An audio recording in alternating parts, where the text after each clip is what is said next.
श्री कृष्ण गोविंद हरे मुरारे, हे नाथ नारायण वासुदेव।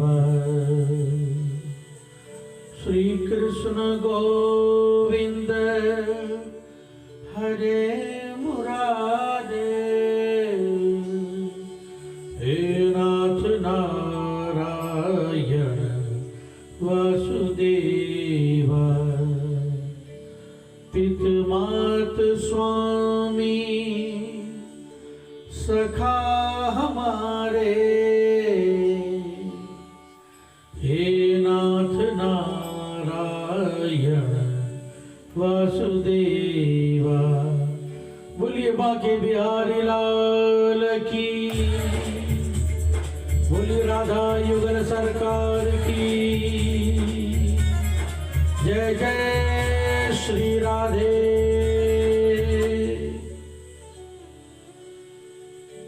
अब भगवान थोड़े और बड़े हो गए, गैये चराने जाने लगे।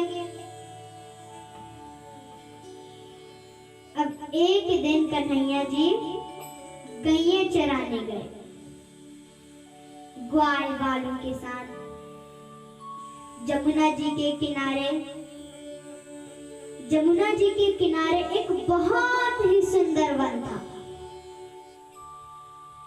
वहां पर फूलों की सुगंध आ रही थी, हरियाली थी, बहुत बहुत सुंदर फूल थे, पुष्पों की अच्छी अच्छी सुगंध फैल रही थी। अब वहां पर कन्हैया जी की बांसुरी बज रही है। सब अच्छा है। अब इतने में ग्वाल वालों और गैयों को प्यास लगी, तो अब वो जमुना जी का पानी पीने लगे।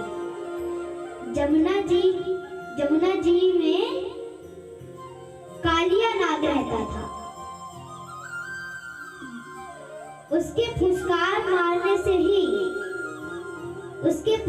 मारने से ही पूरी जमुना जी का जल विषैला हो गया था कि अगर कोई उस जल को भी पी ले तो भी उसकी मृत्यु हो जाए। तो अब सारे ग्वाल बाल बछड़े गैये जल पिया। अब जल पीते ही वो प्राणहीन हो गए। तो अब कन्हैया जी देख रहे हैं कि ये मेरी प्यारी गाय, मेरे ग्वाल वालों, मेरे सखाओं को ये क्या हो गया कि प्राणहीन होकर क्यों लेट गए। अब भगवान ने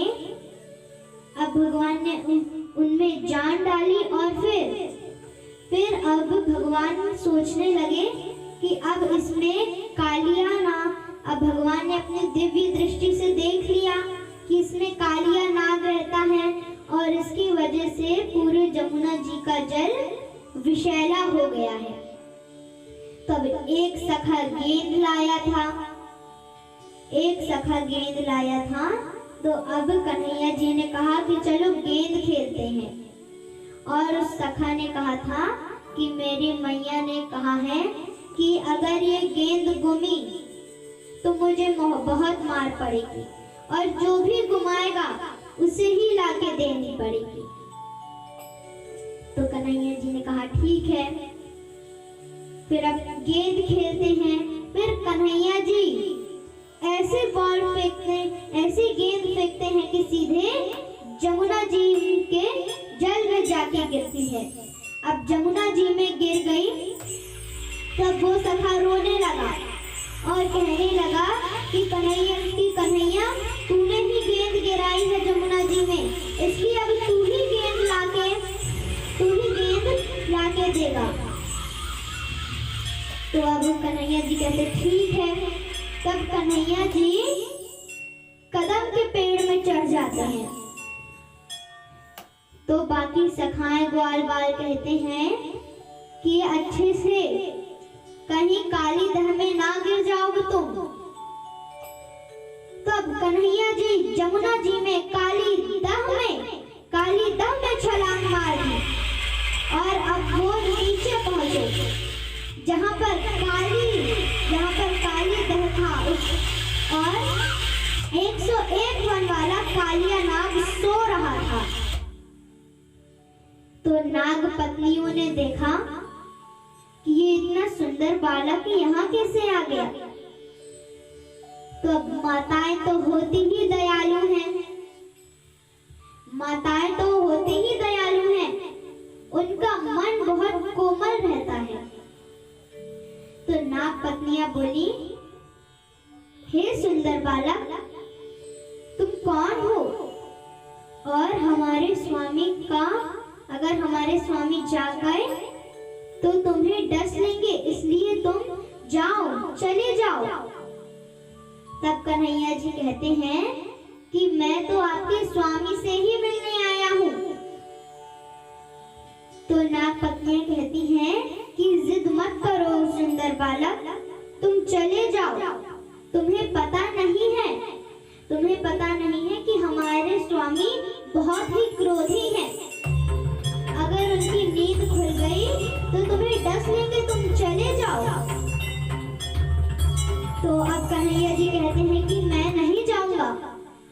फिर भगवान कालिया नाग की पूंछ पे लात रखते हैं। उतने में कालिया नाग आधी नींद में उठ जाता है और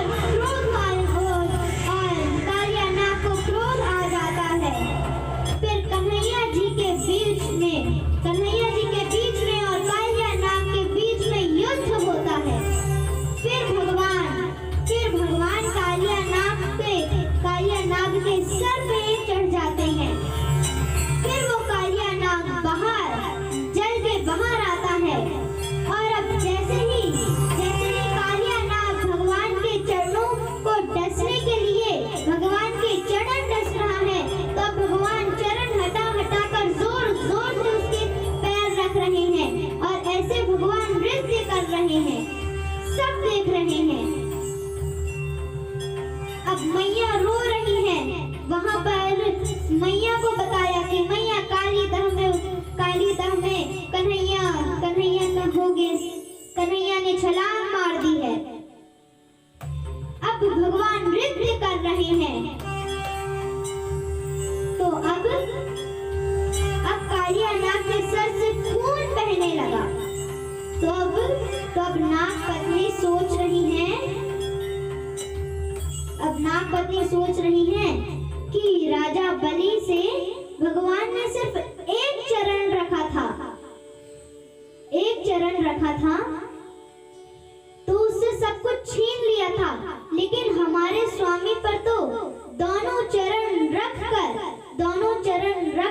हमसे कुछ भी नहीं छीना। हमारे बहुत सौभाग्य हैं। अब नाग पत्नियां समझ गई कि ये साक्षात विष्णु ही हैं। अब भगवान नृत्य कर रहे हैं तो मृदंग बज रहे हैं, ढोल बज रहे हैं, देवी देवता ढोल मृदंग बज रहे हैं। फिर अब भगवान ने इतनी जोर से नृत्य किया कि अब कालिया नाग की अंतिम सांसें चलने लगी। तब नाग पत्नी कहती हैं कि प्रभु, आपने ये सौभाग्य है हमारा कि आपने दोनों चरण रखकर हमारे स्वामी का कल्याण किया। आप एक और सौभाग्य हम पर कर दीजिए, हम पे एक और कृपा कर दीजिए कि आप हमारे स्वामी को जिंदा छोड़ दीजिए, उन्हें जीवन दान दीजिए। तो कन्हैया जी कहते हैं ठीक है, लेकिन जमुना जी को छोड़कर तुम्हें अन्य जगह में जाना होगा, अन्य स्थान में जाना होगा। तो नाग पत्नी कहती है ठीक है, बस आप हमारे स्वामी को जीवन दान दीजिए। तो प्रभु मान जाते हैं और फिर कालिया नाग के सहित तीनों पत्नियां चली जाती हैं और जमुना जी को छोड़कर चली जाती हैं और फिर जमुना जी का जल फिर से शुद्ध हो जाता है। बोलिए श्री कृष्ण बिहारी लाल